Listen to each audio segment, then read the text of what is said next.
যজ্ঞের অমৃত যজ্ঞের যে পরম আয়োজন, এই পরম আয়োজনে এই সান্ধ্য ভাগবত অধিবেশনে ভক্ত গৃহ মন্দির শ্রী অঙ্গনে শ্রী ভগবানের অসমধ্য মাধুর্যময় নাম রূপ লীলা কথার শুভারম্ভে প্রারম্ভে অস্মাদীয় জীবন সর্বস্ব জীবন ধন প্রাতঃস্মরণীয় পরম বন্দনীয়, যিনি ভবসাগর তারণের একমাত্র কারণ, যিনি হৃদি কন্দর তামস ভাস্কর স্বরূপ, যার নাম মহিমায় জগৎ প্লাবিত, যিনি ভবরোগের মহা ঔষধি, সেই পরমারাধ্য শশা গুরুপাদ পদ্মে সশ্রদ্ধ দণ্ডবত প্রণতি।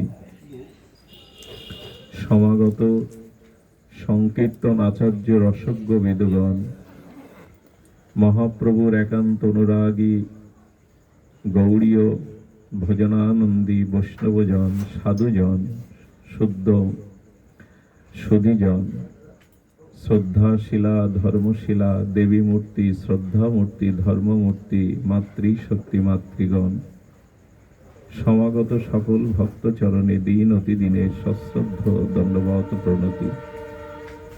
যথা যথা গৌর পদার বিন্দে বিন্দিত ভক্তি কৃত পূর্ণ রাশি, তথা তথ উৎপত্তি হৃদ কস্মাৎ রাধা পদম বুঝ সুধা অম্বুধ রাশি। মহাপ্রভুর প্রিয় পরিকর গৌড়ীয় আচার্য বর্জ,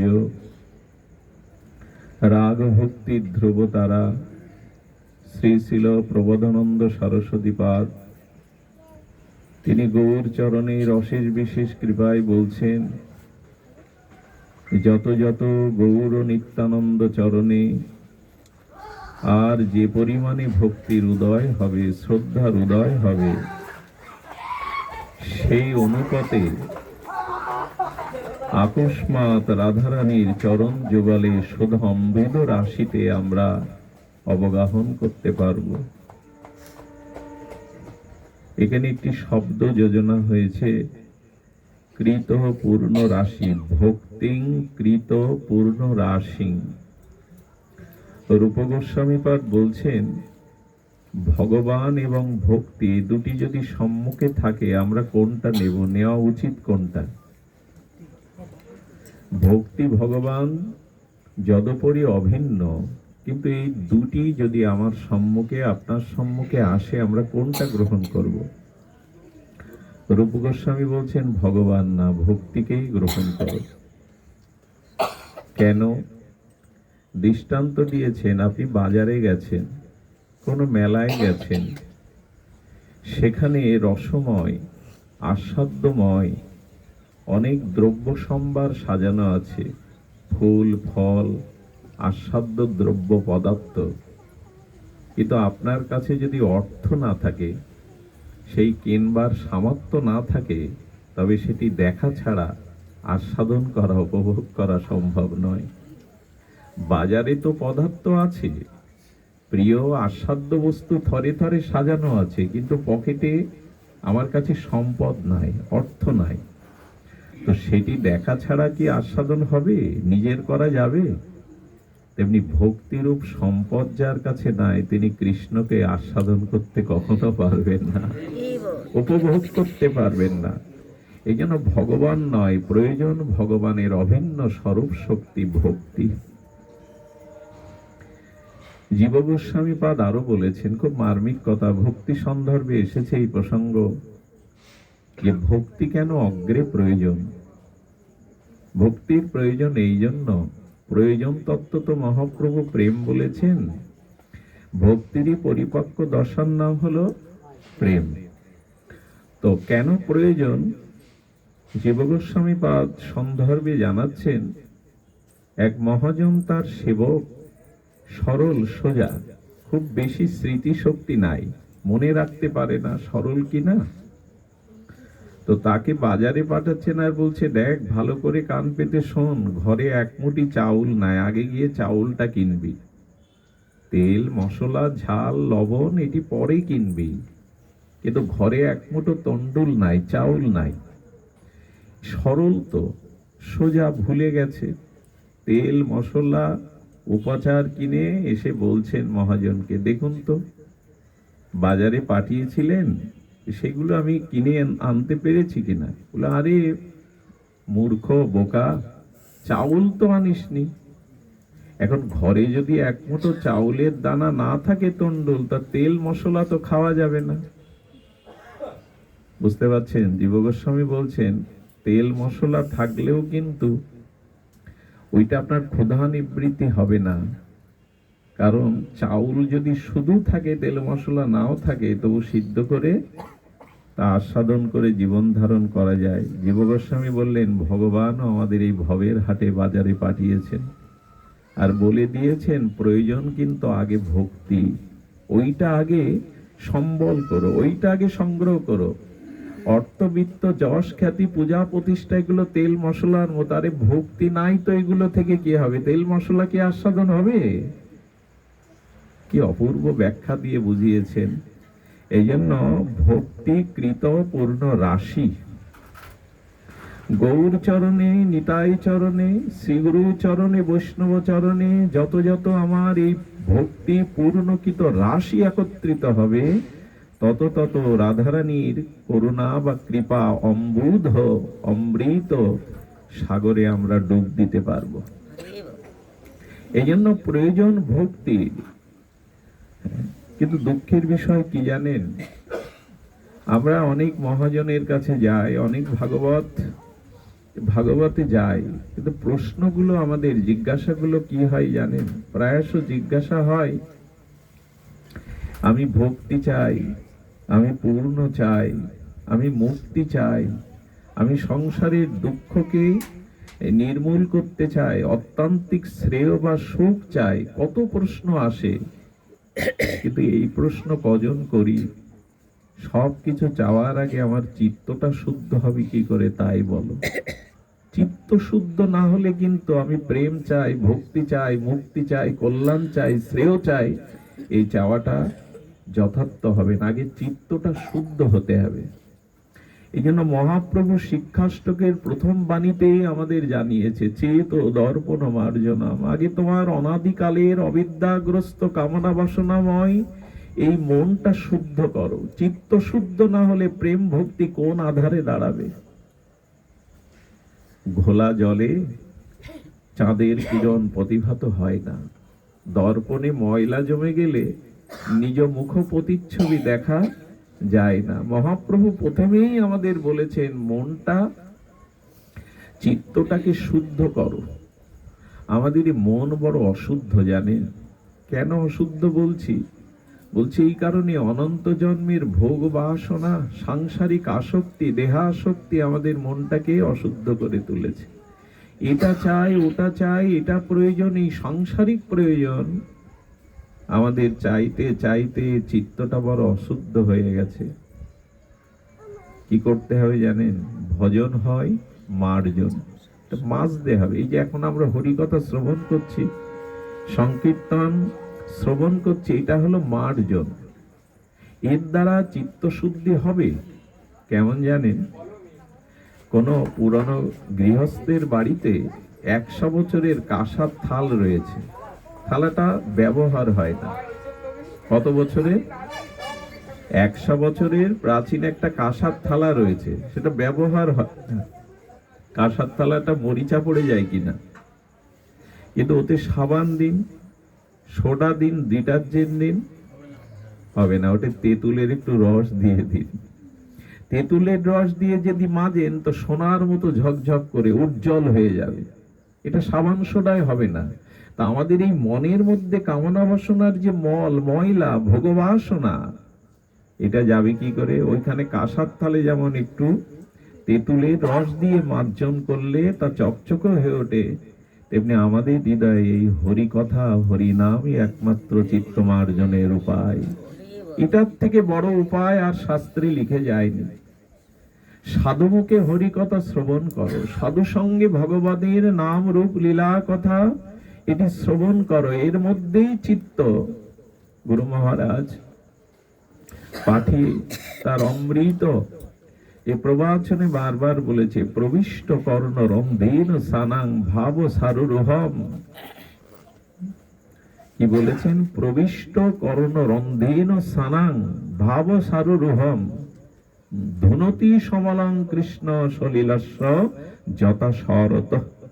আহা, এই দিব্য ভাগবত সর্ববেদান্ত সার অমল পুরাণ বলছেন, দেখো প্রবিষ্ট কর্ণে রন্ধেনং, যদি কর্ণ দুয়ার দিয়ে সাধুমুখে হরিকথা প্রবেশ করে, কি বলছেন? ধুনতি সমলং কৃষ্ণ, বললেন কৃষ্ণ কথারূপী কৃষ্ণ, অক্ষর রূপ রসব্রহ্ম কৃষ্ণ, তার নাম রূপ লীলার সাথে তোমার কর্ণ দুয়ার দিয়ে প্রবেশ করবে।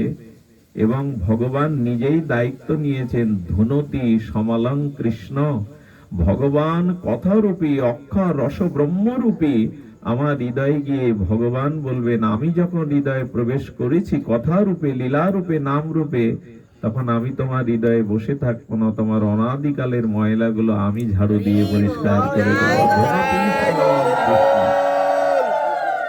ভাগবত শ্রবণে একবার দাও না, একবার দাও, একবার দাও, ভাগবতে একবার দেওয়াই। বলছেন কি যে কর্ণে প্রবেশ করলো, তাতে কথা প্রবেশ করলো না, নাম রূপে লীলা রূপে অক্ষর রস ব্রহ্ম কর্ণে প্রবিষ্ট হলো। কেমন জানেন? ভগবান বলছেন, যে আমার কথা শুনতে আসে সে আমার বন্ধু হয়ে যায়। সুহৃদ, কি অপূর্ব হরি কথা শ্রবণের মহিমা। একবার যে সাধু সঙ্গে আমার কথা শ্রবণ করে শ্রদ্ধা চিত্তে, আমি তার বন্ধু হয়ে যাই। বলে কি করো বন্ধু হয়ে? বলে বন্ধু তো বন্ধুর বাড়ি যায়, বন্ধু যদি বন্ধুর ঘরে গিয়ে দেখে বন্ধুর ঘরটা অগোছালো, ঝাড়ু দেয়া হয়নি, ময়লা, বন্ধু মনে করে বন্ধুর ঘর তো আমার ঘর, আমি কেন বসে থাকবো, বন্ধুর হয়ে ঘর আমি পরিষ্কার করে বসে পড়ি। হরি কথা কর্ণ দিয়ে প্রবেশ করে বন্ধু সুধীর রূপ গোবিন্দ আমার হৃদয়কে মার্জন করে দেন। দেখুন, এখন আপনাদের মুখের পানে তাকিয়ে আমার যে অনুভূতিটা হচ্ছে, সারাদিন সংসারের মধ্যে থেকে এই শান্তিটুকু আমরা পাইনি, এখন যে শান্তিটুকু অনুভব করছি আমরা, তার কারণ কি? তার কারণ হৃদয়ে ভগবান প্রবেশ করেছে, কথারূপী কৃষ্ণ কর্ণ দিয়ে প্রবেশ করে আমাদের এই যম যাতনা শোক মোহ ভয় দূর করে দেয়। এই জন্য হরিকথা শ্রবণই আমাদের চিত্ত মার্জিত হওয়ার একমাত্র শ্রেষ্ঠ উপায়।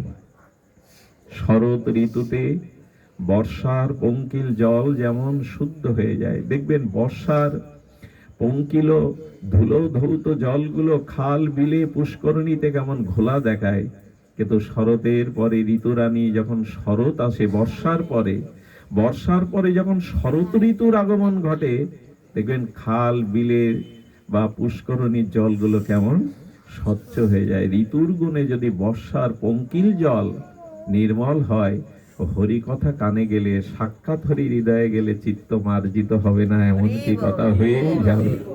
এই জন্য হরি কথা শ্রবণ করো, চিত্ত শুদ্ধি না হলে কিন্তু হবে না।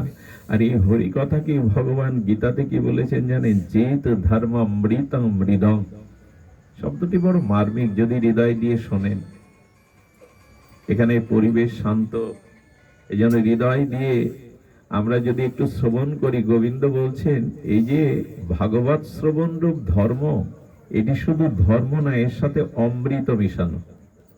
কে বলছেন? ভগবান শ্রীকৃষ্ণ। যেহেতু ধর্ম অমৃতম মৃদম, এই যে ধর্মের মধ্যে অমৃত আছে, কোন অমৃত?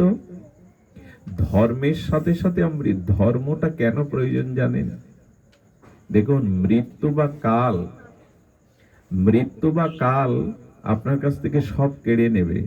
এই দেহটা কেড়ে নেবে, সম্পদ কেড়ে নেবে, স্ত্রী পুত্র কেড়ে নেবে, ব্যাংক ব্যালেন্স কেড়ে নেবে। আচ্ছা, যম এসে, কাল এসে, মৃত্যু এসে এই জগতের কোন বস্তু কেড়ে নেয় না? আমাদের কাছ থেকে সব কেড়ে নেয়। কিছু আর থাকে কি দাবি? একটা জিনিস কালও কাটতে পারে না, যমও কাটতে পারে না, সেটা হলো এই ধর্ম। এটাই আপনাকে, কাল কিন্তু সব নিয়ে নেয়। এখন আমি মারা যায়, এই দেহের সত্ত্ব আমার থাকবে না, স্ত্রী পুত্রের সম্বন্ধ আর মারা যাওয়ার পরে কাল বলছে, মহাকাল রূপ মৃত্যু বলছে, আমি সব কেড়ে নেব, তোমার কোনো অস্তিত্বই আমি রাখবো না। কিন্তু তোমার কাছ থেকে আমি মহাকাল হলেও, মৃত্যু হলে একটা জিনিস কাটতে পারবো না, যেটুকু তুমি ধর্মাচরণ করেছো, ভগবত আচরণ করেছো। আজ এখানে যে 2 ঘন্টা 1 ঘন্টা আপনারা সাধু সঙ্গে হরিকথা শুনছেন, মৃত্যুর ক্ষমতা নেই, কালের ক্ষমতা নেই এই ভজন সৌভাগ্যটা কেড়ে নেবে। দেখুন, সংসারে আমরা যে উপার্জন করি সারা জীবন, ওটা রেখে যেতে হয়, কিন্তু এখানে বসে যে ধর্ম অর্জন করি, মোবাইলগুলো বন্ধ রাখুন, ধর্ম অর্জন করি, এটা কিন্তু কেড়ে নেওয়ার ক্ষমতা। আমি প্রায় বলি প্রবচনে, মৃত্যুর পরে কোনো মাতাজির হাতে যদি সোনার বালা থাকে, কোনো বাবাজির হাতে যদি 3-4টে হীরা সোনার আংটি থাকে, ওগুলোও কিন্তু কান্নাকাটির মতো খুলে নেবে। কিন্তু যে হাত দিয়ে গৌর গোবিন্দের চরণে তুলসী দিয়েছেন, যে হাত দিয়ে বৈষ্ণবের চরণ জল করেছেন, যে হাতটা তুলে একবার গৌর বলেছেন, ওই অলংকার কেউ কেড়ে নিতে পারবে না, ওই অলংকার কারো ক্ষমতা নেই আপনার হাত থেকে কেড়ে নেয়। কিন্তু এই মন কি জাগলো? কিছু মনে নেবেন না, গ্রামে 2জন বন্ধু ছিলেন।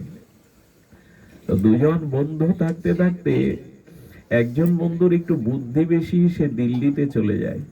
দিল্লিতে গিয়ে প্রথমে সে কিছু কুলিগিরি করে, এরপর কুলিদের সর্দার হয়। সর্দার হলে সেই ইউনিয়ন থেকে অনেক টাকা পেয়ে ফ্যাক্টরি তৈরি করে, পরবর্তীতে তার পূর্বজন্মের কোনো সুকৃতি আর মেধা ছিল, 5-7টা ফ্যাক্টরির মালিক হয়, কোটি কোটি টাকা অর্জন করে দিল্লিতে আলিশান বাংলা, কতগুলো গাড়ি তৈরি করেছে। একদিন হঠাৎ মনে করেছে সেই বাল্য বন্ধু তো গ্রামে পড়ে আছে, ওর খোঁজ তো নেইনি। খুব মন দিয়ে শুনুন, বাল্য বন্ধুকে আহ্বান করেছে আর টেলিফোন করে বলে দিয়েছে, আয় আমি তোর খরচ দিয়ে দেবো। যখন গিয়েছে দেখে কাপড় চোপড় ময়লা, সেই দরিদ্রই রয়ে গেছে, হতদরিদ্র হতচ্ছাড়া। বলে, কিরে আমাকে দেখ, এই বাড়ি দেখছিস তো, এই গাড়ি দেখছিস, 5,000 লোক কর্মচারী আমার, আর সেই নাঙল চষে সেই ফসল ফলিয়ে এখনো দরিদ্রের মধ্যে আসিস, মূর্খ কোথাকার। বন্ধু তো কাছে বলে, মূর্খ কোথাকার, কিছুই তোর হবে না। আরে সেই গ্রামেই সেই নাঙল চষা নিয়ে রয়ে গেছিস, এখনো গায়ে মাটি মাখানো। আসলে তুই মূর্খ। একটা ছোট লাঠি দিয়ে বলছেন, তোর থেকে বড় মূর্খ যে, তাকে এই লাঠিটা তুই দিস, এটা রেখে দে। বন্ধু তো বলতেই পারে। বন্ধু বিদায় নিল। 1 মাস পর অসুস্থ হয়ে, মানে হার্ট স্ট্রোক হয়ে যখন মৃত্যু শয্যায়, তখন ওই বন্ধুকে দেখবার ইচ্ছা জাগলো। ছেলেবেলার বন্ধু তো গ্রামের। বন্ধু যখন কাছে এসেছে, হাতটা জড়িয়ে ধরে বললেন,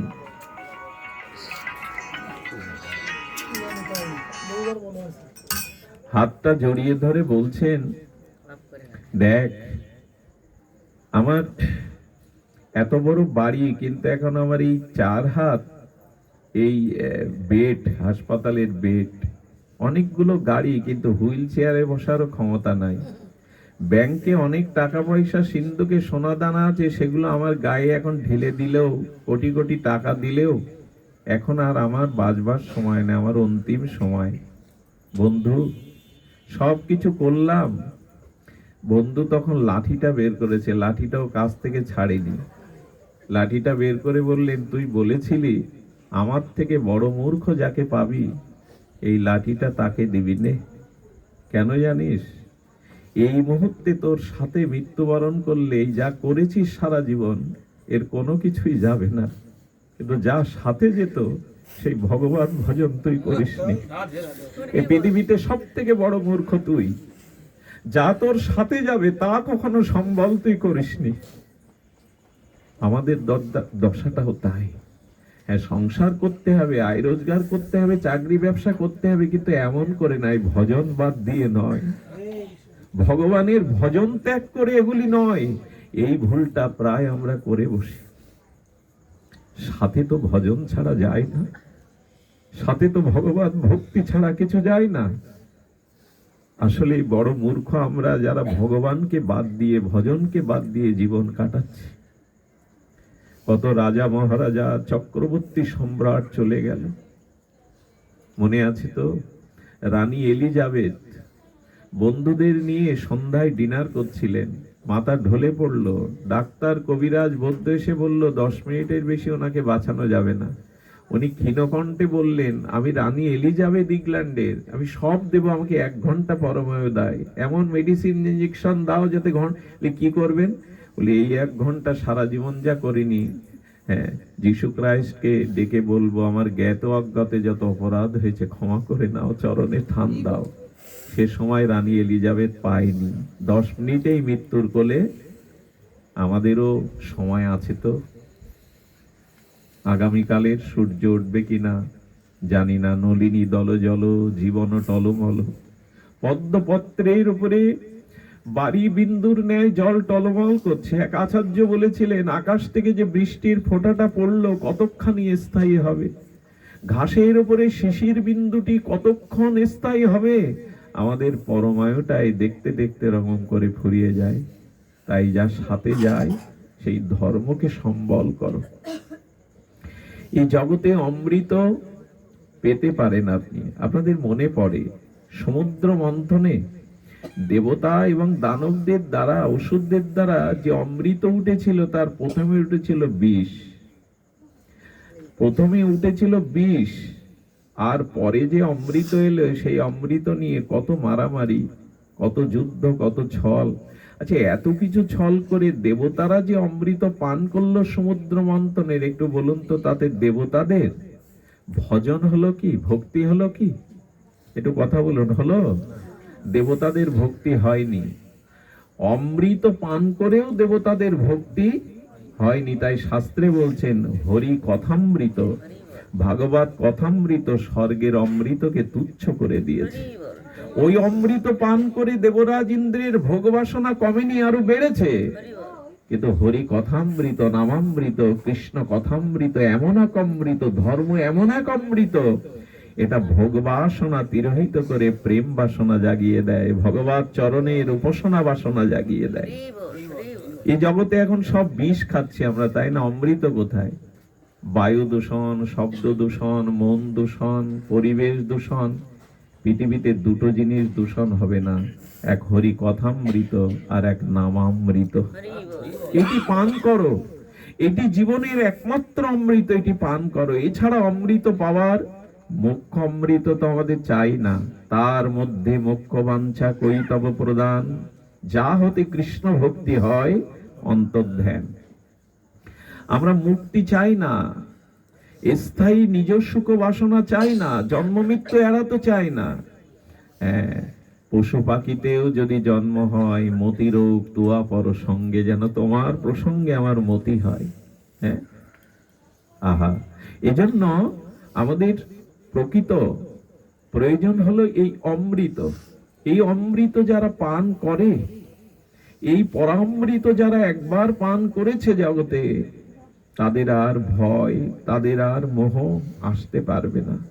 তাই শাস্ত্রে বলেছেন, যেহেতু ভগবান নিজেই বলছেন, অর্জুন, এই যে ধর্ম তত্ত্ব, এই যে আমার উপদেশ, এটি শুধু ধর্ম নয়, এটি অমৃত, এটি অমৃত। আর ভাগবত আমাদের ধর্ম দেয়নি, সাথে দিয়েছে পরম ধর্ম। যে ভাগবত আমাদের সম্মুখে তা বলছেন নয়, ধর্মেরও ঊর্ধ্বে পরম ধর্ম দিয়েছেন। পরম ধর্মটা কখন? খুব যদি ক্ষুদ্র আকারে বলা হয়, ধর্ম অর্থ কাম মোক্ষ, এই সসুখ বাসনা না চেয়ে শুধু ভগবানকে সুখ বা আনন্দ দেওয়ার ইচ্ছা, এরই নাম হলো পরম ধর্ম। তাকে সুখ দেওয়া। আমাদের বিশ্ববন্দিত পাবন পদরেণু বড় পণ্ডিতজি ছিল শ্যামসুন্দর পণ্ডিত বাবাজি মহারাজ। তিনি এমন একটা কথা বলে দিয়েছেন, বলেছেন, দেখো, এই যে আমাদের যদি সসুখ বাসনা, সসুখ স্বার্থ থাকে, আমরা প্রেম পাবো না, ধর্ম পাবো। ধর্ম এবং পরম ধর্মের পার্থক্য ভাগবতে প্রথমেই সুখদেব ভগবান জানিয়েছেন। ধর্ম পর্জিত কৈতব অত্র পরাং নির্মাত শরণাং শতাং না। নিজ সুখের জন্য কিছু চাইতে যেও না। চাইতে গেলে ধর্ম হবে, একটা কল্যাণ তোমার হবে, কিন্তু পরম ধর্ম হবে না। পরম ধর্মের পরিভাষা, ইহকালে পরকালে তোমার কাছে কারো কাছে কিছু চাই না, শুধু একটাই চাওয়া, যেন তোমাকে সেবা দিয়ে সুখী করতে পারি, আনন্দ দিতে পারি, এইটুকুই। এই যে আমরা পাঠে বসেছি না, এখন আমার মনের মধ্যেও যদি এই ইচ্ছার প্রকাশ হয়, এই পাঠ, এই হরি কথা, হে রাধা মাধব, হে নিতাই গৌর, তোমার সুখের জন্য অর্পণ করলাম, আমার সুনামের জন্য না, আমার অর্থ পদ প্রতিষ্ঠার জন্য না, তখন ওটা পরম ধর্ম হয়। এই হরি কথাও তোমার প্রসন্নতার জন্য। পণ্ডিতজি একটা কথা বলে দিয়েছেন, যারা শ্রবণ করেন, অনেকের চোখে সজল, কত হৃদয় দিয়ে কর্ণ উৎকর্ণ হয়ে শুনছেন, এই শ্রবণেও যে সুখটা পায়, পাঠের শেষে রাধারানীকে বলতে হয়, রাধে, এই শ্রবণ সুখটা আমি তোমার চরণে দিয়ে দিলাম, আমার প্রয়োজন নেই। একেই বলে ভক্তি, শ্রবণ সুখটা আমি তোমার চরণে দিয়ে দিলাম। কিন্তু আমাদের একটা অভিশাপ কি জানেন?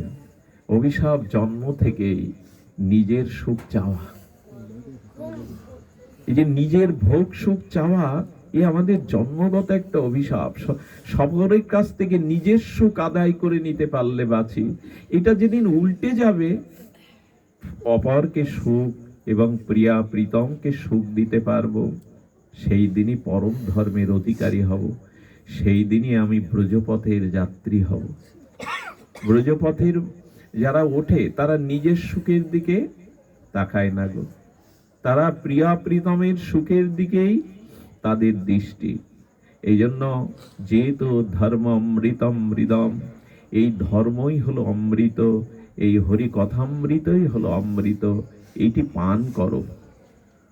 এটি যদি কর্ণপুটে পিবত ভাগবত রসমলয়াম, এই রস যদি কর্ণপুটে পান করতে পারো, আর বিষময় যন্ত্রণা থাকবে না, আর এই মরজগতের যন্ত্রণা তোমাকে স্পর্শ করবে না। এই জন্য আমাদের লক্ষ্য চাই, মনুষ্য জন্ম পেয়েছি, খুব স্বল্প পরমায়ু এসেছি, ইন্দ্রিয় শরীরের সামর্থ্য খুব বেশি নাই, কবে জরা ব্যাধি রোগ এসে আক্রান্ত করবে, কিন্তু সময় চলে যায়, সময় কিন্তু বয়ে যায়, সময় একদিন আমাকে বলবে, আমাকে কাজে লাগাওনি। দেখুন, ভগবান অনেক জীব সৃষ্টি করেছেন, হ্যাঁ, জলচর, স্থলচর, খেচর, উভয়চর, কত জীব সৃষ্টি করেছেন, কিন্তু মনে শান্তি পাননি যতদিন মানুষ সৃষ্টি না করেছেন। ৮০ লক্ষ জনীর জীব নিচয় সৃষ্টি করে তিনি শান্তি পাননি, মানুষকে সৃষ্টি করার পরে বললেন, হ্যাঁ হ্যাঁ, আমার স্বরূপের মতো সৃষ্টি করেছ। মানুষ সৃষ্টি করে ভগবান আনন্দ পেয়েছিলেন এই জন্য যে ভজন করে আমার কাছে ফিরে আসবে বলে, এই আনন্দে তিনি আছেন যে আমি আমার স্বরূপে তাদের সৃষ্টি করেছি। হ্যাঁ, নবকিশোর নটবর। আর কি বলেছেন, যে আমাদের এই নরলীলাতে তিনি আমাদেরই মতো রূপ নিয়ে এসেছেন, 2 হাত, 2টি চরণ, 2 চক্ষু নিয়েই এসেছেন, নরলীলার হয় অনুরূপ, তার মতোই করে আমাদের গড়েছেন। আমরা তার প্রিয় বলে, আমরা তাকে আনন্দ দেব বলে, আনন্দ পাবো বলে, কবিগুরু অবশ্য বলে দিয়েছেন, জগতের আনন্দ যজ্ঞে আমার নিমন্ত্রণ। গোবিন্দই আনন্দ যজ্ঞে আমাকে নিমন্ত্রণ করেছেন আনন্দের জন্য, কিন্তু সেই আনন্দ কোথায় জানেন? খুব মার্মিক একটা কথা বলি, হৃদয়ে লিখে নেন। এই পৃথিবীর শ্রেষ্ঠ ধনীও যদি আপনি হয়ে যান ভাগ্যক্রমে, পৃথিবীর না, আপনি যদি দেবতাদেরও পরম পদ, ইন্দ্রত্ব পদ পান, আপনি যদি ব্রহ্মা পদও পান, ততদিন আপনি প্রকৃত আনন্দের সন্ধান পাবেন না, যতদিন আপনি ভজনে রত না হবেন।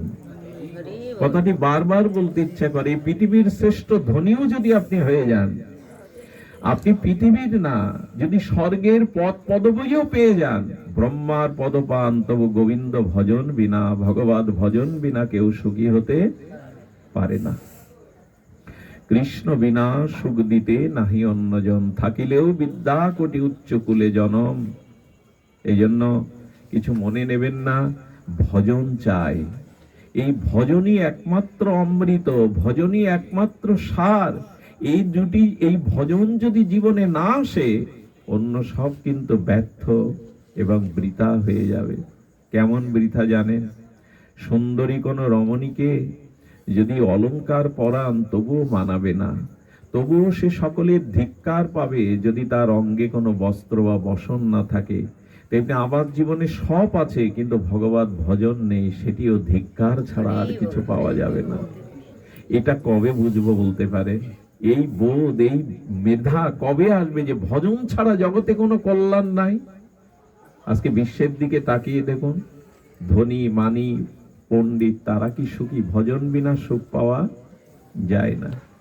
এই জন্য যত দ্রুত সিদ্ধান্ত নেবেন ততই মঙ্গল। ভগবান কিন্তু চেয়ে আছে আপনার দিকে। হ্যাঁ, আমাদের মনে পড়ে গুরু মহারাজের হরি কথা বিশ্বকে প্লাবন করেছেন। আমাদের সনাতন গোস্বামী পাদের বিখ্যাত অমর গ্রন্থ ভাগবতামৃতম, এই এই ভাগবতামৃতম তিনি লিখেছেন গোপ কুমার চরিত্র। বৃহৎ ভাগবতামৃত চরিত্র গোপ কুমারের যেভাবে অঙ্কন করেছেন ভক্তির সিদ্ধান্ত। গোপ কুমার যেতে যেতে যেতে যেতে বৈকুণ্ঠে গেলেন। বৈকুণ্ঠে গোপ কুমারকে দেখে বৈকুণ্ঠ বিলাসমূর্তি ভগবান নারায়ণ আর কেঁদে ফেললেন। কাঁদছেন কেন? ভক্তকে দেখে আনন্দে কাঁদছেন। আর বলছেন, এসেছো গোপ কুমার, আমি তোমার প্রতীক্ষায় ছিলাম, তুমি এসেছো। বলেন প্রতীক্ষা? বলে হ্যাঁ, তুমি যখন জয়ন্ত রূপে জন্ম নিলে, আমার ভজন করলে না, সদ্গুরু চরণ আশ্রয় করলে না, তখন আমি বৈকুণ্ঠে বসে কাঁদতাম, কবে তুমি আমার হবে, কবে তুমি ভজন করবে। এই কথা বড় বিস্ময়কর। একটা জীবের জন্য ভগবান কাঁদবে। কেন কাঁদবে জানেন? আমি যে তার, আর কারণ নয়। মানুষ তো নিজজনের জন্যই কাঁদে, বুক ফাটে তো নিজজনের জন্যই। আমরা তো মামই মাংস, আমরা তো তার অংশ, তার পুত্র।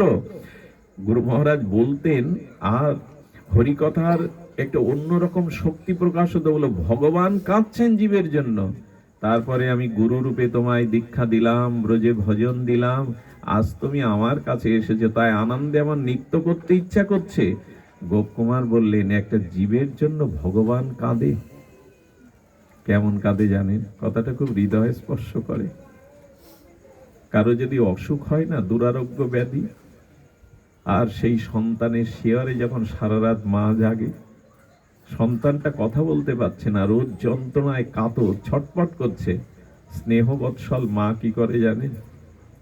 ওই রোগগ্রস্ত যন্ত্রণাগ্রস্ত সন্তানের মাথায় হাত বুলায় আর বলে, খোকা কবে ভালো হবি, কবে রোগ নিরাময় হয়ে মা বলে ডেকে বাড়ি ফিরে যাবি। মা এই প্রতীক্ষা করে। সন্তানের রোগশয্যায় মা তার স্নেহের পরশ বুলিয়ে দিয়ে বলে, খোকা কবে নিরাময় হয়ে মা বলে ডাকবি, কবে ঘরে ফিরে যাবি। গুরু মহারাজ বলতেন, অনন্ত কোটি ব্রহ্মাণ্ডের সমস্ত মায়ের হৃদয়ের করুণা যদি একত্রিত হয়, তবে গোবিন্দের জীবের প্রতি করুণা তার এক বিন্দু হবে না। ভগবান অপেক্ষা করছেন। আমরা ভবরোগে রোগী, এই সংসারে কামনা বাসনা রোগে রোগী, তাই ভগবান অপেক্ষা করছেন কবে ভবরোগ সেরে গোবিন্দ বলে আমার দুয়ারে ফিরে আসবি, কবে আমার কাছে ফিরে আসবি। এই করুণা ভগবান আমাদের দিকে চেয়ে আছেন, কিন্তু এই দৃষ্টিটা খুলবে না যতদিন ভগবত কৃপা, সাধু সঙ্গে গুরু কৃপা, বৈষ্ণব কৃপা না হবে, ততদিন এই উপলব্ধি হবে না। এই উপলব্ধি কখনো হবে না। হ্যাঁ, দেখুন, সংসারের সাথে নিজেকে মিলাতে যাবেন না, পারবেনও না। আজ পর্যন্ত 16 আনা মন কাউকে সংসারে দেওয়াও যায় না। একমাত্র ভগবানের সাথে আর শ্রীগুরুর সাথে, বৈষ্ণবের সাথে মনটা মেলে। তার কারণ কি জানেন? দুগ্ধ আর চিনি একসাথে মিশালে মেশে, কিন্তু দুগ্ধে পাথর মিশালে, পাথরের কণা মিশালে মেশে না। কেন বলি জানেন?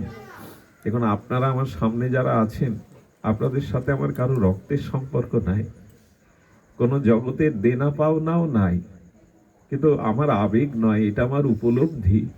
আপনাদের দেখে মনে হয় যেন কতকালের চেনা, কতকালের আপনজন আপনারা। এটা কেন হয় জানেন? কারণ ভক্ত যখন আরেক ভক্ত সঙ্গে যখন যাওয়া হয়, তখন ভক্তদের স্বজাতীয় হৃদয়ে স্বজাতীয় ভাব আসে। কারণ ভক্ত একা নিজের কল্যাণ চায় না, ভক্ত নিজে উদ্ধার চায় না, বরঞ্চ ভক্তের পরিভাষা সমস্ত জীবের পাপ নেওয়ার যদি সক্ষমতা থাকতো আমি নিতাম, কিন্তু জীবগুলো যেন উদ্ধার হয়ে যায়। এই জন্য এই জগতে দরদি, এই জগতে হৃদয়ের জন ভক্ত ছাড়া, বৈষ্ণব ছাড়া কেউ নেই। এই জন্য আপনজন এই জগতে একমাত্র সাধুগুরু বৈষ্ণব। এই জন্য বলছেন গুরু বিনা বন্ধু, এই জগতে যত বন্ধু খুঁজুন, সাধুগুরু বিনা আমাদের প্রকৃত বন্ধু নাই। এই জন্য ভজনে মন দিন। ভজনে মন দিলে কি হবে জানেন? দায়িত্ব আর আপনার নাই। এতে লীলা মনে পড়লো, লীলাটি বড় মাধুর্যময়। অর্জুনের সাথে একবার হনুমানের সাক্ষাৎকার। দুইজন দুই ক্ষেত্রে শ্রেষ্ঠ। দাস্য ভক্তিতে হনুমান পরকাষ্ঠা, আর সখ্য রসে অর্জুন পরকাষ্ঠা। দুইজনের সাথে দেখা হলে অর্জুনের সামনে রামচন্দ্রের মহামহিমা গুণকীর্তন করছে। রাম কথা ছাড়া তো হনুমান জানে না।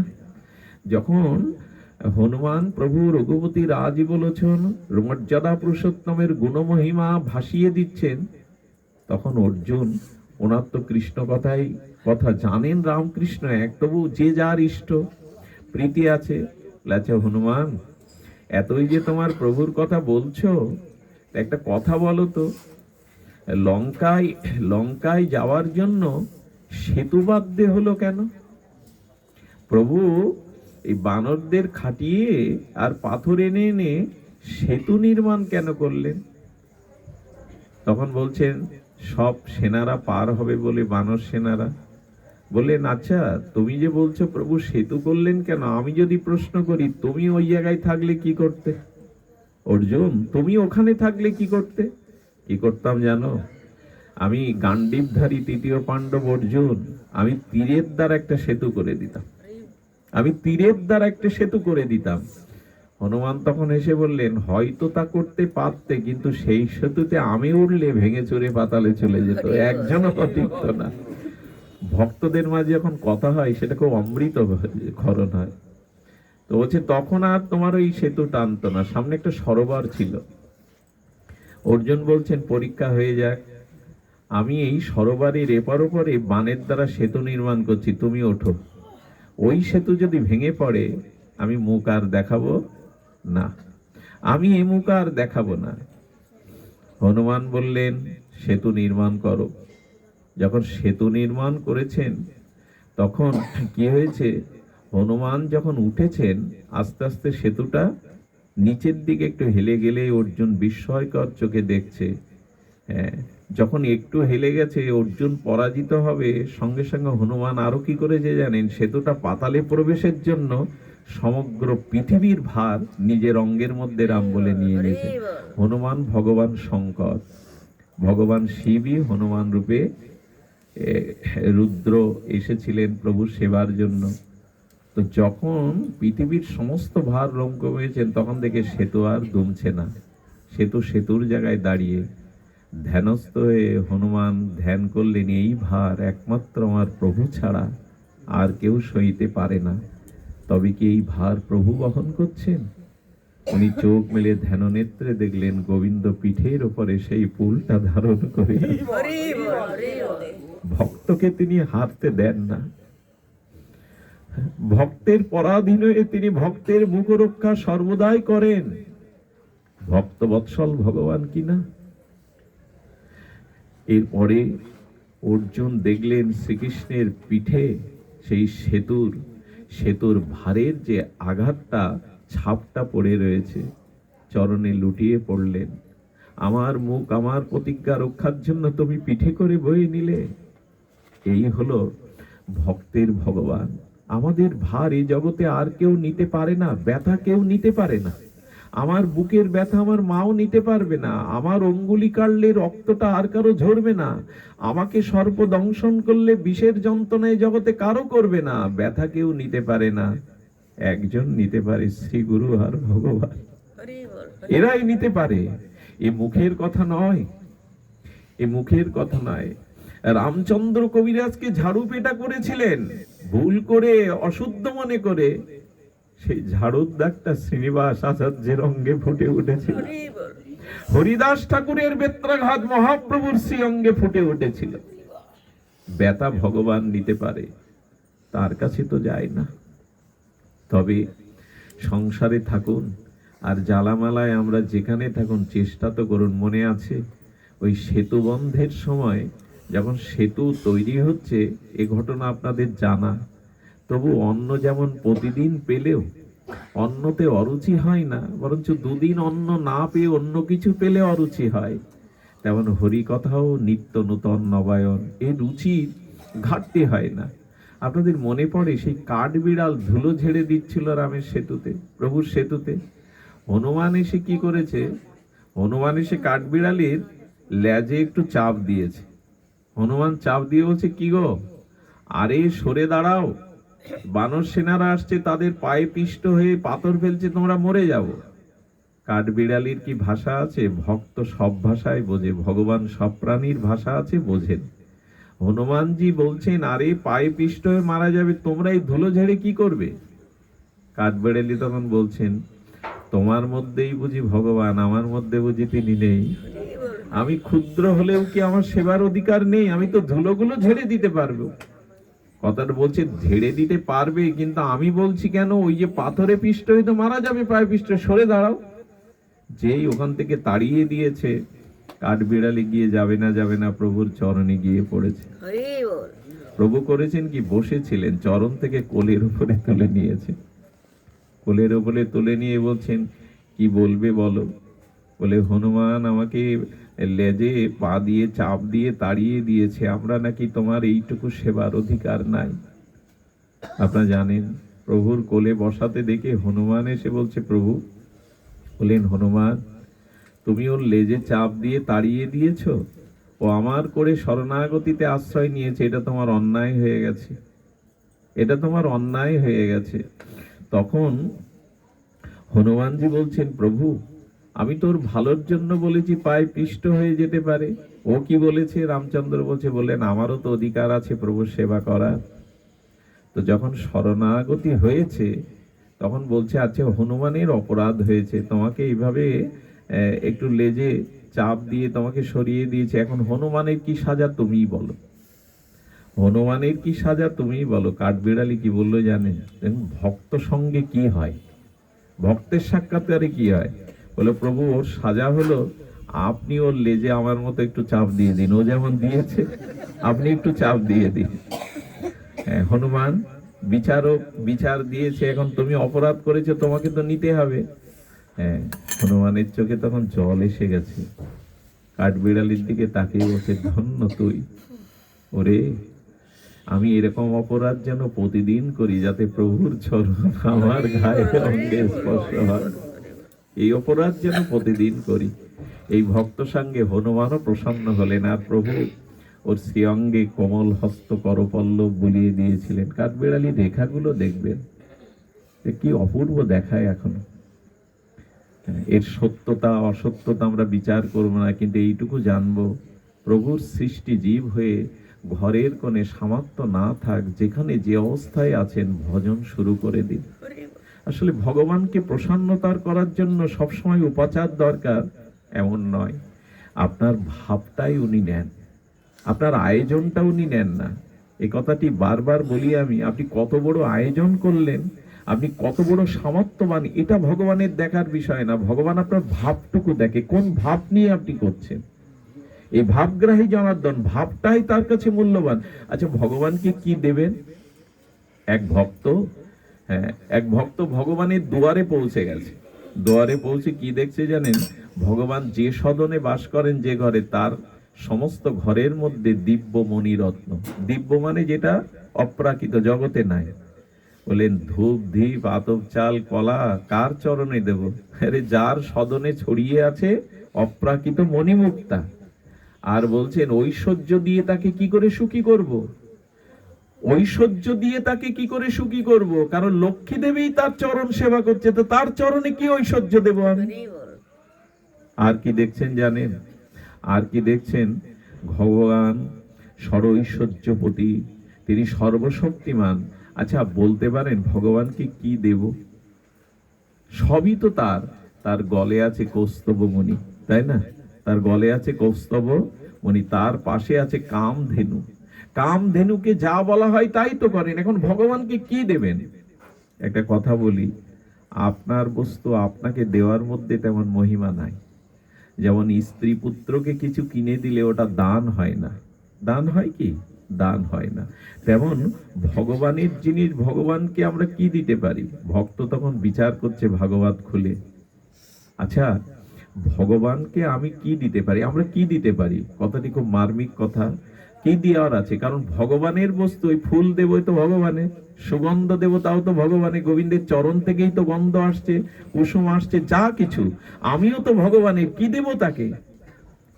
কি দিতে হবে জানেন? যার যে বস্তুর অভাব তাকে সেই বস্তু দিন, তাহলে তার আনন্দ হবে, তাই না বাবা? জল পিপাসা লেগেছে, আপনি তাকে দিচ্ছেন মধু। মধু উৎকৃষ্ট বটে, কিন্তু এখন তার জলের প্রয়োজন। যার যে বস্তুর অভাব তাকে তাই দিলেই তো। আচ্ছা, যে 3 দিন উপবাসী আছে তাকে ধর্মোপদেশ দিয়ে কাজ আছে না? দুমুঠো অন্ন প্রসাদ দেওয়াই কাজ তার সামনে উপদেশ দেওয়া মানে তাকে অপমান করা। যার যে বস্তুর অভাব তাকে সেই বস্তু দিতে হবে। এখন ভগবান খুলে দেখছেন যে ভগবানের কোন বস্তুর অভাব। সূর্যের কি আলোর অভাব থাকে গো? কিন্তু ভাগবত বলছে একটা অভাব ভগবানের হয়েছে, ছিল না কিন্তু হয়েছে। আহা, কথাগুলো যেন হৃদয়ে আনন্দের ঝর্ণা বইয়ে দেয়। বলে ভাগবত বলছে দেখো, ভগবানের একটা বস্তু চুরি হয়ে গেছে, এইটার অভাব। চুরি হয়ে গেছে, ও বস্তু আর ভগবানের কাছে নাই। বলে কি? তো ভগবানের মনটা রাধারানী চুরি করে নিয়ে গেছে, ওইটাই অভাব ভগবানের। ভগবানের মন এখন ভগবানে নাই। তখন ভক্ত দেখলো, রাধারানী যদি তোমার মন চুরি করে নেয় তবে এখন তোমার মনের দরকার, আর গোবিন্দ আমার মনটাও তোমাকে দেওয়া দরকার। তাই আর কিছু নয়, মন মনা ভব মত চিত্ত, মনটাই ভগবানকে দিয়ে দিন। ভগবানের অভাব ওইটি, তার মন তিনি সাধুকে দিয়ে দিয়েছেন। রাধারানী তার মনকে হরণ করে নিয়েছেন। রাধারানীর অসমধ্য মাধুর্যময়ী, তার সেই লাদিনী অধীশ্বরী কৃষ্ণ প্রেমের প্রতিমা পূর্ণ পূর্ণিমা গোবিন্দের চিত্তকে হরণ করে নিয়ে গেছেন। আর আমাদের মন ভগবানই দিতে হবে, নালে অন্যদিকে যাবে। তাই বলি, দ্রুত ভজনে আসুন, দ্রুত মনটা ভগবানের চরণে দেওয়ার জন্য শ্রীগুরুর চরণাশ্রয় পূর্বক ভজন শুরু করে দিন। এই জন্য বলছেন, তবে ভজনের মূল হলো শ্রীগুরু পাদ পদ্ম আশ্রয় করে আমাদের নবদ্বীপের ভজনে প্রবেশ করা। আর নবদ্বীপের ভজনের দুয়ারই হলো হরিনামকে আশ্রয় করা। এই হরিনামই যতদিন রুচি না আসছে, ক্ষুধা না যাচ্ছে। দেখুন, হরিনাম করা এক জিনিস, আর হরিনামের রুচি আসা আর এক জিনিস। এই রুচি মানে ক্ষুধা। এখানে জল আছে, কিন্তু তৃষ্ণা না লাগলে জলের খোঁজ কে করবে? ক্ষুধা না থাকলে সামনে অন্ন রেখেও লাভ কি? হরিনাম করছি আমরা, এখানে যারা আছেন আমাদের মুখ দেখে মনে হয়, আমার যেটুকু ক্ষুদ্র অনুভব, আপনারা প্রত্যেকেই হরিনাম পরায়ণ। কিন্তু শুধু নাম করলে হবে না, রুচি জাগিয়ে করতে হবে। আরো চাই, ক্ষুধা জাগাতে হবে, ক্ষুধা জাগাতে হবে। এই জন্য হরিনামে যেন গুরুদেব বলে দিয়েছেন তাই নিয়ম করে 16 মালা 8 মালা 4 মালা নিলাম, এরকম না। রুচি, ক্ষুধা যেন আসে। এই হরি কথাতেও রুচি, নামে রুচি, রুচি ছাড়া এই পথে কিছু পাওয়া যাবে না। কিন্তু ক্ষুধা জাগে কই? ক্ষুধা জাগে কই? এই জন্য নামে রুচি। আর নবদ্বীপে গৌর নিত্যানন্দ চরণে যত যত আমাদের শ্রীচরণে, গৌর চরণে, নিতাই চরণে, যত যত চরণে আমাদের অতিমতি জন্মাবে, আসক্তি জন্মাবে, অনুরাগ জন্মাবে, তত রাধা রানীর প্রেম অম্বুদ রাশিতে আমরা ডুবে যেতে পারবো। শুরুতেই কেউ ব্রজে যাবেন না, শুরুতে কেউ যুগল ভজনের অধিকার পাবেন না। এই জন্য উচিত হলো আগে নবদ্বীপের সংকীর্তন আনন্দকে হৃদয়ে ধারণ করা, গৌর চরণকে, নিতাই চরণকে বহুমানন করে হৃদয়ে ধারণ করা। কারণ মহাজন তো তাই বলছেন, গৌরাঙ্গেরও 2টি পদ, যার ধন সম্পদ সে জানে, ভক্তি রস সে জানে। মানে আর কেউ জানে বলে জানবে না। আচ্ছা, প্রসব বেদনা কেমন, এটা কোনো পুরুষ অনুভব করতে পারবে? যে মা হয়েছে, যে সন্তান প্রসব করেছে, সেই তো পারবে। তাহলে সে জানে ভকতি রস, মহাজনের একটাই, সে জানে এই পথটাই আমাদের অনেক দূরে, সেই জানবে জগতে, আর কেউ জানবে না। গৌরাঙ্গের পথ যার ধন সম্পদ হয়েছে, গৌরাঙ্গ চরণকেই যার ধন সম্পদ মনে করেছে, সে জানে, অন্য কেউ জানবে না। তো যারা শ্রী গুরুদেবের কৃপায় নবদ্বীপের রসভজন পেয়েছেন, সংকীর্তন রসভজন পেয়েছেন, গৌরাঙ্গের পদ দুটিকেই জীবনে হৃদয় সিংহাসনে আসীন করেছেন, যারা দিনান্তে হা নিতাই বলে একবার হাত তুলেছেন, তারাই কেবল, সেই কেবল জানবে ভক্তি রস সার। আচ্ছা, আমরা তো অন্য পথে যেতে পারতাম না? জ্ঞানযোগে যেতে পারতাম, কর্মযোগে যেতে পারতাম, নির্বিশেষবাদী যেতে পারতাম। যাইনি কেন জানেন? অনেক জন্মের ভাগ্য আমাদের, আমরা গৌর চরণকে ধরেছি। অনেক জন্মের ভাগ্য, আমরা নিতাই বলতে শিখেছি শ্রী গুরুদেবের কৃপায়। গৌরাঙ্গেরও মধুর লীলা যার কর্ণে প্রবেশিলা। এই কি প্রবেশ করাতে হবে? কানে। মহাজন সমস্ত নিখিল শাস্ত্রে নিগড়ে এই রস সার সিদ্ধান্ত জানাচ্ছেন, হৃদয় নির্মল ভেল তার।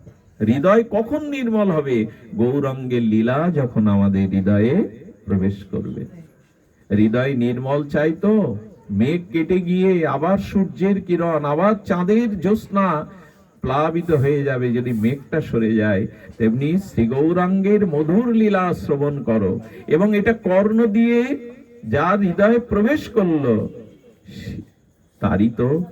তারই তো এই নির্মল হবে চিত্ত। আমাদের চিত্ত নির্মল অন্য কিছুতে হবে না। তবে হ্যাঁ, গৌরাঙ্গ লীলা তো আজ নয়, অনেক বছর ধরে তো শুনেছি কিনা? হরিনাম তো অনেকবার নিয়েছি, কিন্তু এখানে যেটা বলছে হৃদয় নির্মল হলো কই? প্রশ্ন আসে কিনা? গৌর তো বলছি, নিতাই তো বলছি, কিন্তু হৃদয় নির্মল হচ্ছে না কেন? দেখুন, কথা আমাদের শুনতে হবে, খুব হৃদয় দিয়ে শুনতে হবে। এই বস্ত্রটা যদি মলিন হয়ে যায়, ময়লা জমে যায় না? আমাদের বস্ত্র ব্যবহারিক জগতে ময়লা হয়ে যায়। এই ময়লা বস্ত্রের উপরে সাবান দিয়ে ঘষুন, ডিটারজেন্ট দিয়ে ঘষুন, কিন্তু জল দেবেন না। পরিণাম কি হবে মা? পরিষ্কার হবে? জল বিনা ডিটারজেন্ট আর সাবান ময়লা কাপড়ের উপর, বস্ত্রের উপরে ঘষুন, তাতে আরো ময়লা জড়িয়ে যাবে। জল প্রয়োজন। তেমনি গৌর বলতে যার নয়নে জল আসে, হরিনাম করতে গিয়ে যা হৃদয়ে প্রেমাশ্রু ভেসে যায়, ওই জলেই হৃদয় নির্মল হবে। জল প্রয়োজন, সাবান দিয়ে ঘষলে ময়লা যাবে না, মাঝখানে জলের প্রয়োজন। এই জন্য হরি বলতে যার নয়ন ঝরে, গৌরাঙ্গ বলিতে হবে পুলক শরীর। মহাজনীর বাণী নয়। কবে গৌরাঙ্গ বলতে গিয়ে আমার লোমকূপ গুলো কবে খাড়া দেবে? হরি হরি বলিতে নয়নে বহে নীর। এই হলো মহাজনের অনুভূতি। সাবান আর কাপড় এক জায়গায় ঘষলে ময়লা আরো জড়াবে, জল যদি না দেই, তবে গৌরাঙ্গ বলতে কবে হৃদয় পুলকিত হবে, কবে প্রেমাশ্রু বর্ষণ হবে? দেখুন, আমাদের জন্মটা শুরু হয় কান্না দিয়ে, এবং মৃত্যুটাও আমরা জগতের কারণে, এই দেহ ছেড়ে যাওয়ার কারণে কাঁদি। মাঝখানের সময়গুলো আমাদের কত ব্যথা বেদনা কাঁদতে হয়। আসলে জন্মটা কাঁদবার, তবে জগতের জন্য কেঁদে কিছু পাবে না। কৃষ্ণ বলে, গৌর বলে কাঁদলে কিছু পাবে, কৃষ্ণ বলে কাঁদলে কিছু পাবে। বলে কি পাবে জানো? কি পাবে না? তোমার বুকের ভার, তোমার মাথার ভার নামিয়ে নেবে। এই জন্য অশ্রু দরকার। জল ছাড়া যেমন বস্তু পরিষ্কার হয় না, থালা বাসনের ওই একই দশা, জল দিতে হবে। শুধু ডিটারজেন্ট দিলে হবে না, জলের প্রয়োগ চাই। জল ছাড়া বিধৌত হবে না। রাধারানীকে ললিতা সখী বলেছিল, রাধে, দশম দশায় এভাবে প্রাণ বায়ু তোর ওষ্ঠাগত হয়ে যায়, মাঝে মাঝে তুলো দিয়ে আমরা পরীক্ষা করি তোর প্রাণ বায়ু আছে কিনা। এভাবে কাঁদলে তোর প্রাণ তো দেহ থেকে চলে যাবে। রাধারানীর প্রাণ কি আর চলে যাবার? বলে প্রাণ তো চলে যাবে, এভাবে কেন কাঁদিস? রাধারানী বলেছিল, কাঁদি কেন জানেন? প্রভুর বিরহে যে চোখের জল পড়ে, দেখবেন ওই চোখের ধারা পড়তে পড়তে একটা রেখা তৈরি হয়। চোখের জলটা যখন শুকায়, দেখবেন একটা রেখা পথ তৈরি হয়। বললেন, যিনি গোবিন্দ বলে, গৌর বলে চোখের জলে ওই পথ রচনা করে দিয়েছেন, ওই পথ বেয়েই তো প্রাণবধূ আসবে আমার কাছে। এই যে আজকে আমরা আসছি, আমার মতো নর্দমার নরকের কীট বিষয়ী আপনাদের মতো শুদ্ধ ভক্তগণ ওই রাস্তা থেকে সংকীর্তন করতে করতে এগিয়ে আনলেন। তেমনি চোখের জলে যখন হৃদয়টা নির্মল হবে, গৌর বলে হরি নামে চিত্তে যখন হৃদয় নির্মল হবে, ওই পথ বেয়েই প্রভু আসবেন হৃদয়ে, ওই পথ রচনা করে তবে তিনি আসবেন। এই জন্য আমাদের গৌর ভজনে মহাজনরা বলেছেন, উপাচার কি দেবেন তাকে? শুধু নয়নের জল, তবে এটা যেন লোক দেখানোর জন্য না হয়। এখানে কাঁদলে বড় বক্তা হব, বড় গায়ক হব, এইভাবে যেন লোক দেখানো নয়। যদি ঘরের একান্ত কোণে হরিনাম নিতে নিতে ডুবরে কাঁদতে পারো গোবিন্দ বলে, দেখবে আর ভগবান দূরে নাই। কারণ ভগবান সবকিছু সহনশীল ভগবান। একটা জিনিস ভগবান সহ্য করতে পারেন না, সেটা হলো ভক্তের চোখের জল। এটা ভগবানের আসনকেও নাড়িয়ে দেয়। অদ্বৈত প্রভুর হুঙ্কারে চোখের জলেই তার আসন নাড়িয়ে দিয়েছিল, আর কিছুতে তাকে এত নাড়াতে পারে না। এজন্য চোখের জল প্রয়োজন।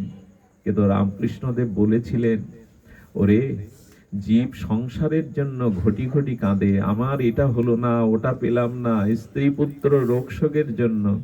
কৃষ্ণ বলে কপটা জল পড়ে আমাদের চোখে, কৃষ্ণ বলে আমরা কাঁদতে শিখেছি। এই দেখুন, যে গৌরাঙ্গের নাম লয়, মহাজনের পথ তপ, যে গৌরাঙ্গের নাম লয় তার হয় প্রেমোদয়। তবে কেমন করে নাম নিলে হয়? ওই যে প্রেমের সহিত, অনুরাগের সহিত যদি হা গৌর বলি, তবে প্রেম উপচয় হবে গৌর নামে। কারণ রাধা রানীর কৃপা তো, আমার গৌর সুন্দরের এই কৃপা কেন? হরি বলি বাহু তুলি, প্রেম দৃষ্টি চাই, করিয়া কলমশ নাশ, প্রেমেতে ভাষায়। যার দিকে দৃষ্টি দিয়েছেন তার প্রেমে সে ভেসে গেছে। কেন গেছে? রাধা ভাবকান্তি নিয়ে তার আশা। রাধারানীর ভাব কেমন জানেন? মনে পড়ে, আপনার খুব বিদগ্ধ ভক্ত, মনে পড়ে এক রোগ শয্যায় হাসপাতালে থেকে, গ্রন্থ দেখার অবসর নেই, তবু ভক্তের মহিমা দেখুন। ভক্ত দর্শন হলেই ভাগবত প্রকাশ হয়ে পড়ে। রাধারানী সকালে একদিন কাঁদছেন, বসে বসে প্রভাতে কাঁদছেন। বিশাখা ললিতা প্রিয় নর্ম সখী এসে বলছে, রাধে তোর চোখে জল আমাদের জানিস না সহ্য হয় না, বড় ব্যথা জায়গায়, সবসময় কেন কাঁদিস? বলে ওই বাছুরটার জন্য। ছোট একটা বাছুর গোষ্ঠে যায় তো ভগবানের সাথে, গাবি মায়ের সাথে যায়। বলে বাছুর দেখে কাঁদছিস কেন? রাধারানী এগিয়ে গেলেন, বাছুরটার মুখটা গলাটা ধরে ধরে রাধারানী বুকের মধ্যে নিয়ে কি করছেন জানেন? গতকাল ঘাস খেতে গিয়ে ওই ছোট বাছুরটার একটা শক্ত দুর্বা ঘাসের অংশ ঠোঁটে লেগে ওই জায়গাটা একটু ক্ষত হয়ে গেছে। গোবিন্দের সাথে গোষ্ঠে যায় তো, ওরা গোবিন্দকে সুখ দেয়, তাই রাধারানী কাঁদছে ওইটুকু আঘাত পেয়েছে বলে। কত করুণা হলে, আচ্ছা আমাদের লক্ষ্য যায় তো এদিকে, করুণাময়ী কেন রাধারানীকে বলে দেখুন। ওই যে বাছুরের ওই জায়গাটা একটু ঘাস লেগে একটু রক্ত লাভা মতো এসছে, রাধারানী ওটা হাত দিয়ে মুছিয়ে দিচ্ছে। আর কি করছে জানেন? চোখের জল দিয়ে প্রলেপ দিয়ে দিচ্ছে আর বুকে জড়িয়ে ধরছে। আমায় বলুন তো, কোন ভগবৎ স্বরূপে এ জাতীয় কারো করুণা আছে কিনা? সেই রাধারানীর চরণ যারা আশ্রয় করে যুগল ভজন করে, করুণাময়ী তাদের দিকে পূর্ণ দৃষ্টি দিয়ে রেখেছেন। সেই করুণাকে আশ্রয় করে আমার গৌর এলেন। পতিত পাষাণ্ডী দূরমতি অতি প্রাণেনা মারিল কারে, হরিনাম দিয়া হৃদয় সদিল যাচ্ছি গিয়া ঘরে ঘরে। এমন দয়াল আর কে আছে গো?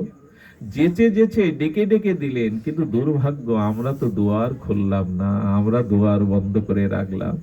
তাই যে গৌরাঙ্গের নাম লয় তার হয় প্রেমোদয়, তারে মনছি যাই বলিহারি বলিহারি। ধন্য ধন্য যারা গৌর নিতায় আশ্রয় করে ভজন করছেন, তারা জগতে ধন্য, তারা জগতে ধন্য। আমরা এই গৌরে যত অন্তরঙ্গ হব, ততই আমরা রাধা মাধবের অন্তরঙ্গ প্রেম ও যুগল মাধুর্যে ভাসতে পারবো। আর এই যুগল মাধুর্য আস্বাদন করতে নিজরাজ আপনি করি আস্বাদনে, শিখাইল জগজ্জনে প্রভু চিন্তামণির প্রেমধ্বনি। নাহি জানে স্থানাস্থান যাকে তাকে কইল দান, মহাপ্রভু দাতা শিরোমণি। গুরু মহারাজের কাছে একজন প্রশ্ন করছেন, এই মঞ্জুরি ভাব সাধনা, এই যুগল রস উপাসনা, এটা কি অধিকার আমাদের, যে রস গুপ্ত সিন্ধু ব্রহ্মা না পায় এক বিন্দু? গুরু মহারাজ পাঠে অমৃত অমৃত লহরীতে ভাসিয়ে বললেন, আকাশের চাঁদকে ছোঁয়ার অধিকার আমার নেই, কিন্তু কখনো যদি কোনো অসম্ভব সম্ভব হয়ে চাঁদ আমার হাতে এসে ধরা দেয়, আমি কেন চাঁদ নেব না গো? যদি চাঁদ আমার হাতে এসে ধরা দেয়, কেন নেব না? তেমনি ব্রহ্মা যে রস পায়নি, মহাপ্রভু নিতাইয়ের কৃপায়, গুরু মহারাজের কৃপায় আমরা সেই যুগল ভজনা আজ হাতে ধরে মহাপ্রভু আমাদের দিয়ে গেছেন, কেন আমরা নেব না? এটা হাতে যদি পাই চাঁদকে, কেন নেব না? তাই সে রাধা মাধব অন্তরঙ্গ, রাধা মাধবের অন্তরঙ্গ তখনই নিকুঞ্জ মন্দিরের দুয়ারে আমরা যেতে পারবো শ্রী গুরুদেবের কৃপায়। নিতাই চাঁদের চরণে, গৌর চরণে যত যত আমাদের রতিমতি হবে, তত তত আমরা রাধা রানীর অন্তরঙ্গ সেই মঞ্জুরি ভাব সাধনায় ব্রতী হতে পারবো। ঠাকুর মশাইয়ের একটি পথ উচ্চারণ করে আজকের পাঠ বিশ্রাম রাখি। সুধীবৃন্দ, এসছি, এখনো সেই হাসপাতালেই পড়ে আছি, কিন্তু সাধু সঙ্গের মহিমা দেখুন। এখন আমাদের মধ্যে সংসার আছে, কে রোগী, আমি কার জন্য এসেছি এ কথা এখন নাই। এই হরি কথাই একমাত্র পারে ভব জ্বালা থেকে, ভব মহা দাবাগ্নি থেকে, এছাড়া উপায় নেই। এবং দেখুন, বিপদ ও সম্পদ হয়ে যায় যদি সাধুগুরুর সঙ্গ হয়, বিপদ ও সম্পদ হয়ে যায়, বিপদ ও সম্পদ হয় যদি সাধুগুরুর সঙ্গ হয়। ঠাকুর মশাইয়ের সেই পথটা আজ আমরা হৃদয়ে গ্রহণ করি। হ্যাঁ, নিকুঞ্জ মন্দিরে যাইয়া, হ্যাঁ, সাষ্টাঙ্গ প্রণত হইয়া ডাকিব হা রাধানাথ বলি। এটা কি কোনো শব্দ? হ্যাঁ, নিবৃত নিকুঞ্জে যাইয়া সাষ্টাঙ্গ প্রণত হইয়া ডাকিব হা রাধানাথ বলি। হে গৌর, হে নিতাই চাঁদ, হে গৌরচন্দ্র, হে পতিত পাবন, হে দয়ার নিধি, হে দয়ার বারিধি, হে করুণার সাগর, হে দীনবন্ধু, করুণা করে আমাদের হাত ধরে তুমি যুগল মন্দিরে পৌঁছে দাও, যেন তোমার হরিনাম সংকীর্তন রসকে হৃদয়ে ধারণ করে, তোমার চরণকে হৃদয়ে ধারণ করে সেই নিভৃত নিকুঞ্জে যায়া সাষ্টাঙ্গ প্রণত হইয়া সর্বস্ব দিয়ে যেন হা রাধানাথ বলতে পারি। আজ এইটুকুই। ভাগ্যবান যার গৃহে আজ হরি কথা হলো। আজ এখানে আসার মূলে আমার ভক্তি জীবনে আমার গুরু মহারাজের হাতে আমাকে ঠেলে পাঠিয়ে দিয়েছিলেন আমাদের যোগমায়া দিদি। ওনার জন্য একটু আশীর্বাদ করবেন। সব হারিয়েও ভক্তিপথ থেকে উনি চ্যুত হননি। আমার সামনে উনি কিছু বলেন না, শ্রবণের জন্য এসছেন। আমাকেই উনি প্রেরণা দিয়ে বলেছেন, বিল্লমঙ্গল এখনো বসে আছো, যাও ব্রজে যাও, গুরু মহারাজের চরণে যাও, যেন উনি হাত ধরে নির্দেশ করেছিলেন। গুরু মহারাজের সান্নিধ্যে এক বৃষ্টি ভেজা রাত্রে, রাত তখন 10টা বাজে, ভিজতে ভিজতে আমার জন্য গুরু মহারাজের কাছে গিয়ে নিবেদন করেছিলেন। এই মানুষটার কাছে চিরদিন ঋণী। এবং খুলনাতে এসে আমার ভালো লাগে, এখানে ভেতরে ভেতরে এতটা যে গৌর গোবিন্দের চরণ ভজনে শুদ্ধ ভক্তির ধারা বইছে, এটা খুব গর্বের। আমার বাংলাদেশের বিভিন্ন জায়গায় যাওয়ার সৌভাগ্য হয়েছে গুরু মহারাজের কৃপায়, কিন্তু খুলনাকে একটা বিশেষ, সিলেট বা ফরিদপুর বা খুলনা, এই অঞ্চলগুলো ফলগুর মতো ভেতরে ভেতরে আপনাদের মতো ভক্তি ধারা তৈরি হয়েছে।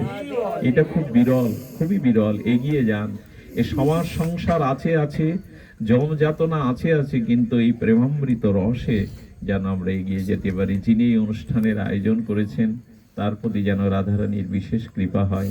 যারা করুণা করে যে এই জীবাধমের করুণা করবার জন্য এসেছেন, আপনাদের চরণে প্রণত, আপনাদের চরণে দণ্ডবোধ জানাই আর প্রার্থনা করি আপনাদের হৃদয়ে যেন শুদ্ধ ভক্তি হয়। বিষ্ণুপদ দাস।